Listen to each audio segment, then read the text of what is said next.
जंगल के किनारे बसे गांव सुंदर नगर और आसपास के इलाकों में डाकू जबर सिंह का आतंक है। सभी ग्रामीण उनके डर से थर थर कांपते हैं। सुंदर नगर के रहने वाले सेठ अमर सिंह बहुत ही अमीर हैं।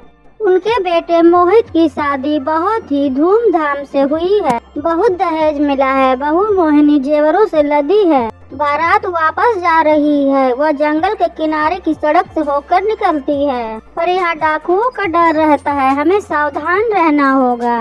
आप चिंता न करो पिताजी, मेरे पास भरी हुई रिवॉल्वर तैयार रखी है। हाँ, मेरे पास भी भरी हुई बंदूक तैयार है। कुछ होने पर हम डटकर मुकाबला करेंगे। बारात निकल जाती है, तभी कई लोग आकर बारातियों को घेर लेते हैं। खबरदार, रुक जाओ, कोई आगे नहीं बढ़ेगा। अगर जरा भी आगे बढ़े तो गोलियों से भून दिया जाएगा। डाकुओं के हमला करने पर सेठ अमर सिंह और मोहित डाकुओं का जमकर मुकाबला करते हैं। वहाँ पर अफरा तफरी मच जाती है। तब तक कोई बाराती पुलिस को फोन कर देता है। पुलिस इंस्पेक्टर रमन परिहार डाकू जबर सिंह की तलाश में है। वह तुरंत जीप से सुंदर नगर की तरफ चल देता है। मोहित और अमर सिंह बहुत देर तक डाकुओं से लड़ते हैं, पर जबर सिंह मोहित की गोली मारकर हत्या कर देता है और अमर सिंह बहुत ही घायल हो जाते हैं। अमर सिंह रोते हुए कहते हैं, हे भगवान, ये क्या हो गया? ये तूने कैसे दिन दिखाए? जवान बेटे की मौत को झेल कर अब मैं कैसे जीऊंगा? मैं ये सब देखने से पहले मर ही क्यों नहीं गया? पिताजी, आप चिंता न करें, हम इसका बदला लेंगे। हम इन डाकुओं को ऐसे नहीं जाने देंगे। बारातियों का सब कुछ लूट लो और भाग चलो यहाँ से। डाकू बारातियों को लूटने के बाद मोहिनी के पास आते हैं। हमारे पास इतना समय नहीं है कि इसके एक एक जेवर उतारे। पुलिस किसी भी वक्त आ सकती है। हो सकता है किसी कमीने ने फोन कर दिया हो। कृपाल और जागीरा, चलो उठाओ इसे और भागो जल्दी यहाँ से। यह सुनकर दुल्हन मोहिनी वहाँ से भागने लगती है। कृपाल, वो जंगल की ओर ही गई है। सरदार, वो तो हमारे अड्डे की ओर ही जा रही है।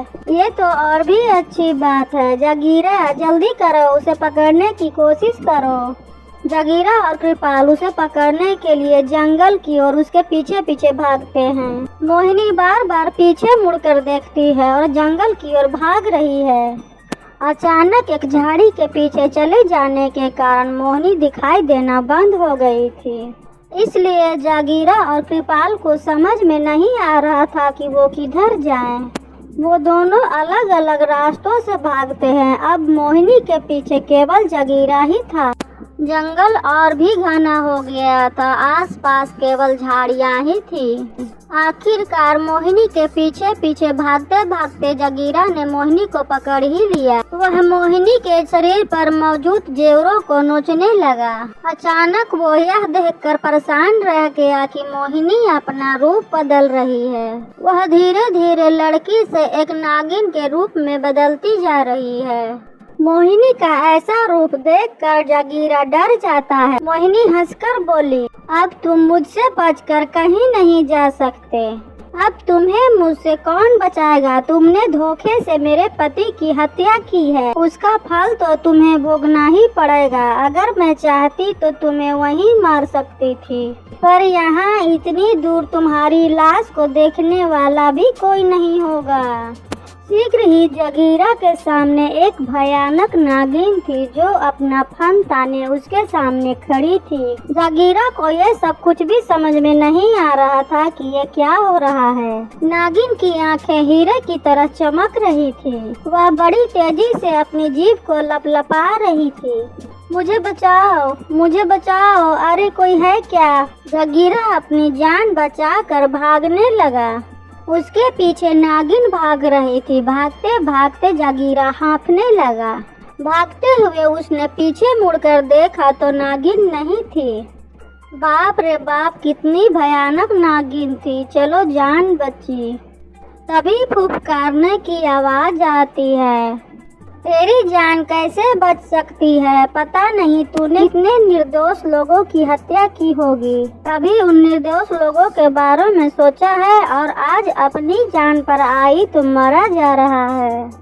भाग, कहाँ तक भागेगा? जब जागीरा ने चौंक कर देखा तो उसके मुंह से चीख निकल पड़ी। पेड़ पर वही भयंकर नागिन लहरा रही थी। उस नागिन ने जोर से जागीरा के माथे पर अपना फन मारा। जागीरा वहीं जमीन पर गिर गया और छटपटाने लगा। उसके मुंह से झाग निकलने लगी और वह तुरंत ही मर गया। गुस्से में फुफकारती हुई नागिन फिर से अपना रूप बदलने लगी।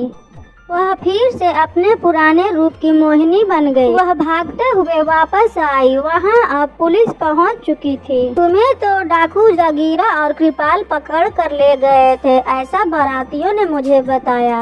नहीं, मैं तो पहले ही निकल कर भाग गई थी। वो दोनों मेरे पीछे पीछे दौड़ रहे थे। मैं जंगल में उनको चकमा देने में कामयाब हो गई। इंस्पेक्टर रमन परिहार उनसे पूछताछ करके वहाँ से चला गया। इंस्पेक्टर खोजबीन कर रहा था। इधर जबर सिंह ने जागीरा की मौत का कारण अमर सिंह और मोहिनी को माना। इसलिए उसने अपने साथियों से कहा, अमर सिंह पर हमला करके वहाँ के सभी लोगों को मटियामेट कर दो। उन्हीं की वजह से जागीरा की मौत हुई है। कृपाल, जबर सिंह और डाकुओं ने अमर सिंह के यहाँ धावा बोल दिया। वे कुछ कर पाते उससे पहले ही मोहिनी उनके सामने आ गई। सबके सामने आते ही मोहिनी देखते ही देखते एक भयानक नागिन में बदल गई। उसका रूप बढ़ता ही जा रहा था। इतनी विशाल नागिन तो उन्होंने आज तक नहीं देखी थी। जब मोहिनी फुफकार रही थी तो उसके मुंह से आग की लपटें निकल रही थी। जबर सिंह ने अपने आदमियों से कहा, देखते क्या हो, इसे गोलियों से भून दो। उसने अपने लपेटे में कई डाकुओं को एक साथ ले लिया और जबर सिंह के पास आकर उसके माथे पर डस लिया। जहरीली नागिन के भयानक जहर के कारण जबर सिंह वहीं गिरा और तुरंत ही मर गया। इधर 2-3 डाकुओं को उसने अपनी कुंडी में कसकर लपेट कर ही मार डाला। अब वहाँ उस जगह पर डाकुओं की सिर्फ लाशें ही लाशें बिछी थी। जबर सिंह का एक भी आदमी जिंदा नहीं बचा था और नागिन का बदला पूरा हो गया था। अब नागिन का रूप धीरे धीरे बदल रहा था। वह मोहिनी के रूप में फर्श पर पड़ी थी। मोहिनी का शरीर बहुत ही घायल हो चुका था। वहाँ डाकुओं के आने के समय ही अमर सिंह ने पुलिस को फोन कर दिया था। वहाँ इंस्पेक्टर रमन परिहार भी आ पहुँचा। वहाँ डाकुओं के आते ही पूरे गांव के लोग अपने अपने घरों में दुबक गए थे और अब सन्नाटा देखकर बाहर निकल आए थे। इन डाकुओं ने तो सबकी नाक में दम कर रखा था। हम डर डर के जी रहे थे। सेठ जी की बहू ने इन डाकुओं को मार डाला। हमारे लिए तो ये देवी बन गई। रमन परिहार ने मोहिनी से पूछताछ शुरू की तो मोहिनी ने अपने पिछली जिंदगी की कहानी सुनाई। मैं एक इच्छाधारी नागिन थी और मैं नागलोक में रहती थी और ये जो मोहित था जिसे डाकुओं ने मार दिया था, वह पिछले जन्म में चित्रक नामक नागों का राजकुमार था। उसके पिता नागराज थे। वो मुझसे उसका विवाह नहीं करना चाहते थे, लेकिन हम दोनों ने उनकी इच्छा के विरुद्ध विवाह कर लिया। इसलिए उन्होंने हमें क्रोधित होकर श्राप दे दिया कि तुम मनुष्यों के समान धोखेबाजी और छल फरेब मुझसे कर रहे हो। तुम उन्हीं के द्वारा मारे जाओगे और मानवों के लोक में जाकर वहां जन्म लेकर तुम पृथ्वी पर रहोगे। हमने उनसे बहुत क्षमा मांगी। उसके बाद उन्होंने कहा, उस जीवन के बाद तुम्हें मुक्ति मिल जाएगी। हर अमावस्या को हम जंगल में मिलते थे और नाचते गाते थे। उसी समय हमें वहाँ एक शिकारी ने देख लिया और वहाँ आकर हमें मार डाला। फिर चित्रक ने मोहित और मैंने मोहिनी के रूप में जन्म लिया। डाकुओं ने मोहित को मार डाला। मैंने अपने पति मोहित की मौत का बदला उनसे ले लिया है।